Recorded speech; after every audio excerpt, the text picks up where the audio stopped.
Damen und Herren, hier und jetzt live im Kanzleramt werden wir live hochachtungsvoll mit den Herrschaften da draußen, den Durstigen unter uns,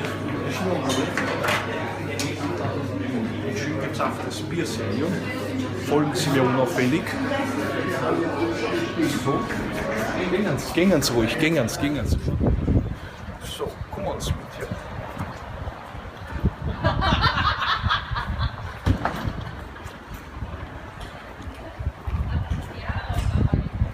So ist es.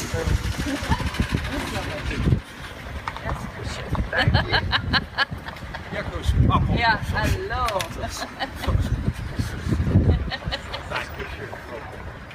Schönes Popschau hat das Pferd, sag mal. Ja. So, halbes Leid, geteiltes Leid. Nimm. Halbes Leid, nimm.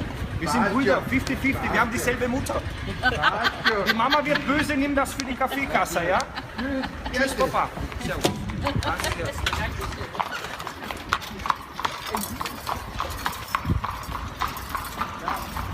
So, Freunde. Außer Späßen nichts gewesen. 2 Euro.